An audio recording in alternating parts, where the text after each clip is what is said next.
Lembayung Al-Quran, Datuk Dr. Haji Zahasan Muhammad. Assalamualaikum warahmatullahi wabarakatuh. Innal hamdalillah nahmaduhu wa nasta'inuhu wa nastahdihi wa nastaghfiruh wa natubu ilayhi wa natawakkalu alayhi wa na'udzu billahi min shururi anfusina wa sayyiati a'malina may yahdihillahu fala mudilla lahu wa may yudlil fala hadiya lahu.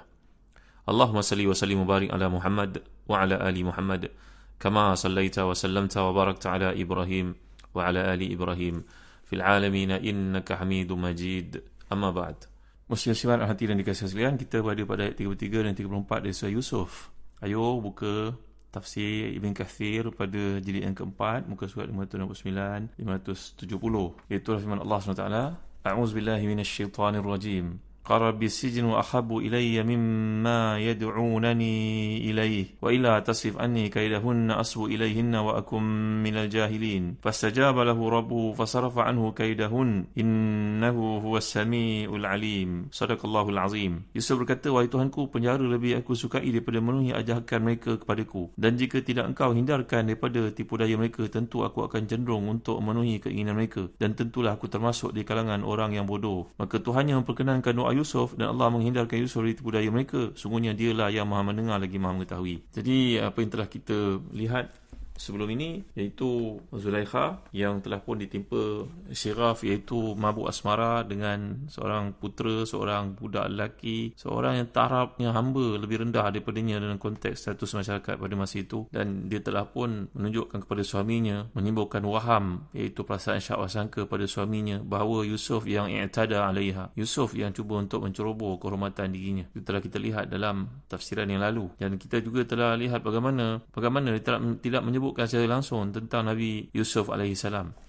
Cuma apa yang dikatakan itu dalam konteks untuk menampakkan bagaimana keadaan orang yang inginkan satu keburukan untuk keluargamu. Man arada bi ahlika su'an illa yusjana wa azabun alim. Inilah kata-kata yang menunjukkan kepada penipuan dan juga tipu daya, makruh, kaidun, yang menunjukkan kepada bagaimana kecenderungannya untuk melakukan buatan haram itu kepada Yusuf AS telah pun mendarah daging. Dan saya telah terangkan kepada tuan-tuan bahawa sebenarnya seperti disebut dalam tafsir yang lain, ai fima yata'allaq bi amri jima' wa syahwa wa ila farijalu azam min fil hiyali wal makaidi. Jadi tentulah dalam perkara berkaitan seksual, kehendak seorang lelaki lebih kuat daripada kehendak seorang perempuan dari sudut hilah dan juga tipu dayanya. Tetapi bila Allah SWT menyatakan di sini, kerana lianna kaidan nisa aqwa, diulangi perkataan kaidahuna ini ataupun kaidakunna ini, kaid yang merujuk kepada tipu daya tersebut, aqwa bisabab annahum haba'il syaitan fakaiduhunna makrunun bikaidi syaitan fahuma kaidani bikhilaf kaidu syaitan bikhilaf kaidi syaitan dunahunna fakaidun wahidun. Kenapa bila Allah menyatakan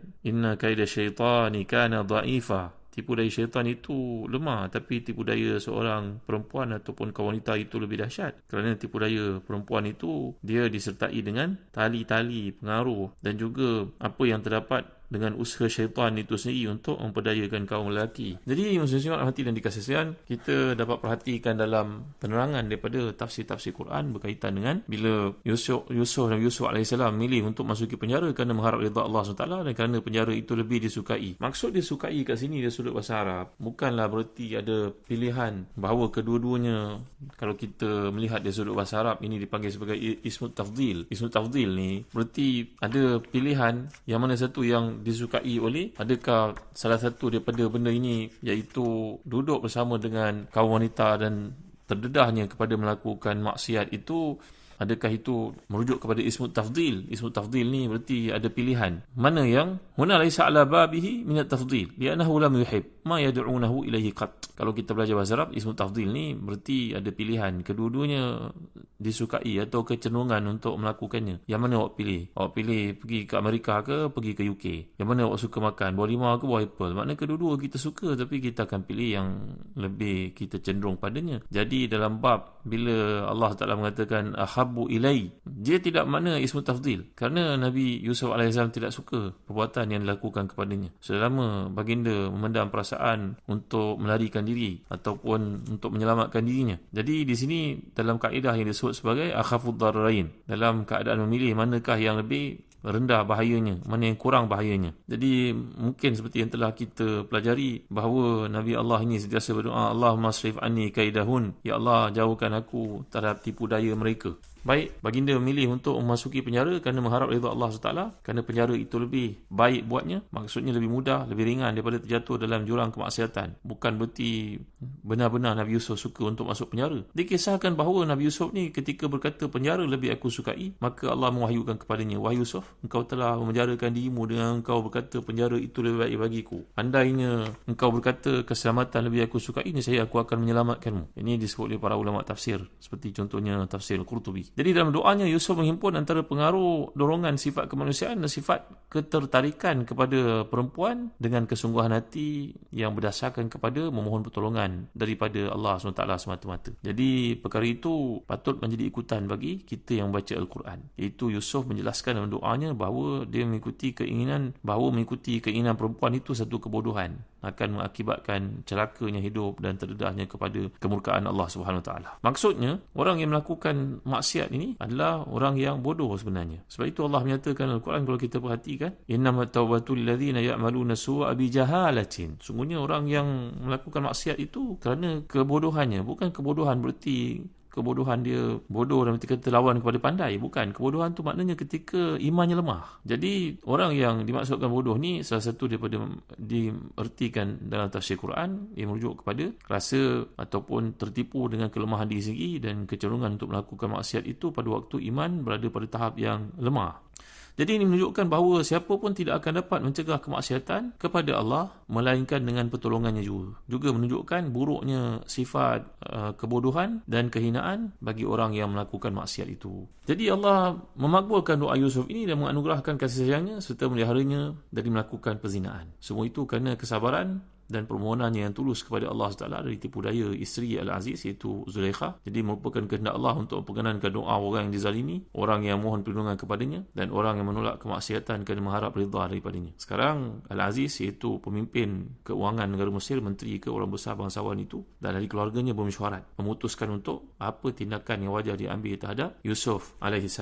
Apa yang patut dibuat. Jadi dapat kita perhatikan dalam kitab-kitab tafsir, contohnya tafsir Jalalain, bahawa mengatakan perempuan ini berkata kepada suaminya, sekarang apa yang berlaku ialah nama aku dah menjadi buruk. Aku seorang hamba, seorang lelaki berstatus hamba, budak lelaki ini, hazal abd al-ibrani kad fadahani fi nas yukhbiruhum bi anni rawattuhu an nafsihi fa imma an ta'dhana li fa akhruj fa a'tazir al-nas wa imma an tahbisahu kama habasani. Maka Zulaikha berkata kepada suaminya, sekarang berita ni telah pecah, semua orang mengetahuinya, keaiban telah berlaku dalam keluarga ini. Mereka telah pun mengatakan skandal berlaku dalam keluarga orang kenamaan bangsawan, amat memalukan, dan semua orang mengatakan bahawa akulah yang tergila-gila kepadanya. Maka wahai suami, sama ada engkau membenarkan aku untuk keluar dan buat pengumuman minta maaf kepada manusia atas apa yang berlaku, aku sebagai isteri pemimpin patut melakukan perkara inikah, ataupun memadailah ambil dia sumbat ke dalam penjara, kurunglah dia sebagaimana engkau mengurungku. Maka si isteri ni mengatakan demikian, fa inda zalika waqa'a fi qalbi al-aziz anna al-aslah habsuhu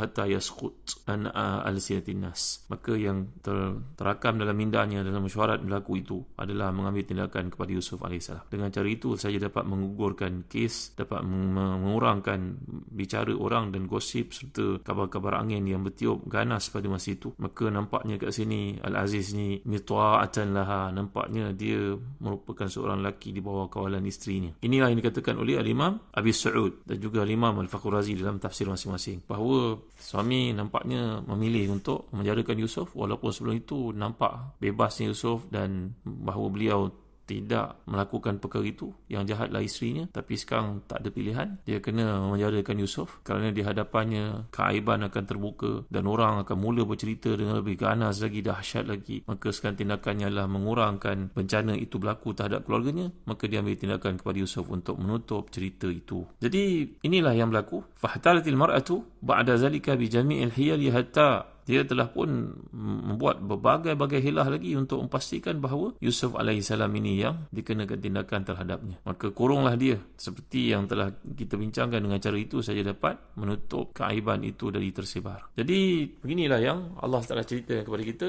Yusuf tidak rida dengan perbuatan keji yang ditujukan kepada baginda kerana kedudukan martabatnya sangat tinggi dan mulia. Walaupun demikian, dia juga tidak menginginkan dipenjara dan tinggal dalamnya. Atas dasar itu, para ulama berkata bahawa jika seseorang dipaksa untuk masuk penjara atas tuduhan berzina, maka hukumnya tidak boleh menurut ijma'. Adapun jika dipaksa dengan hukuman pukulan, itu kena, kalau tidak dia kena sebat. Para ulama beza pendapat tentang masalah itu. Pendapat yang sahih, bila kejadian itu merupakan malapetaka, maka terputus baginya dosa dan hukuman had. Kerana Allah Ta'ala tidak mengumpulkan hambanya sebagai orang yang diazab dan tidak menjadikan hambanya di antara musibah yang berlaku. Kerana itu termasuk dosa besar dalam agama. Kemudian masuk ayat ke-35. A'udzubillahi minasyaitanirrajim. Summa bada lahum min ba'di ma ra'awul ayati la yasjununahu hatta hin. Pada muka surat 574, kemudian timbul dalam fikiran mereka setelah melihat tanda-tanda kebenaran Yusuf bahawa mereka kena memenjarakannya sampai satu waktu. Allah berfirman menjelaskan, kemudian mereka pun berpendapat sebaiknya Yusuf dipenjara sahaja untuk sementara waktu. Telah terbukti berbagai-bagai perkara yang menunjukkan kebenarannya, kesuciannya, kebersihan dirinya, bahawa isterinya yang jahat terhadap Yusuf dan kemudian wanita yang memotong tangannya sendiri tanpa disengajakan kerana kagum dan takjub pada Yusuf alaihissalam, tapi nampaknya tak ada cara lain untuk memadam api yang berlaku dalam keadaan tersebarnya berbagai gosip itu, maka mereka telah mengambil tindakan untuk menjarakan Yusuf pada satu waktu, dan kejadian itu merebak dengan tuduhan bahawa Yusuf lah yang merayu isteri Al-Aziz. Lantaran itu raja memenjarakannya. Sekarang berita telah pun tersebar bahawa apa yang berlaku itu menampakkan sebaliknya. Maka Yusuf yang diperlakukan demikian untuk menampakkan kesalahannya, bahawa isteri orang besar itu tidak terlibat. Yang melakukannya adalah Yusuf alaihissalam. Yang mengkehendaki keburukan dan melakukan maksiat itu, sekarang disebarkan berita sebaliknya bahawa Yusuf lah yang menginginkan kejahatan terhadap wanita itu. Yusuf lah ingin melakukan perbuatan yang haram itu dengannya. Bukan dia yang ingin berzina dengan Yusuf alaihissalam, tapi Yusuf yang sebaliknya dituduh. Oleh kerana itu, ketika raja mintanya keluar untuk menghadapnya pada masa-masa akhir di penjara, Yusuf menolak. Nanti kita akan lihat dalam ayat-ayat berikut sampai adanya penjelasan tentang kesucian dirinya dari tuduhan dan pengkhianatan ditujukan kepadanya. Nanti raja akan mimpi melihat 7 ekor lembu gemuk dimakan 7 ekor lembu yang kurus yang keluar dari lautan, dan 7 tangkai kering dengan 7 tangkai yang basah. Maka Nabi Yusuf AS enggan untuk mentafsirkannya, sehinggalah dibuat kenyataan rasmi bahawa Yusuf AS ini sebenarnya dianiaya. Bukan dia yang menganiaya wanita tersebut, dia yang telah dianiaya. Maka di situ Nabi Yusuf menunjukkan prinsipnya bahawa dia ingin dibebaskan dari tuduhan itu, barulah baginda akan menterjemahkan, mentakbirkan mimpi tersebut. Jadi setelah ditetapkan bahawa Yusuf bersih daripada tuduhan itu, barulah baginda bertemu dengan raja untuk mentakwilkan mimpi. Ini akan kita lihat dalam episod yang berikutnya, dalam bab yang berikutnya. Wallahu a'lam. Wa sallallahu ala sayyidina Muhammad wa ala alihi wa sahbihi wa baraka wasallam. Walhamdulillahi rabbil alamin. Wa barakallahu fikum. Wassalamu alaikum warahmatullahi wabarakatuh.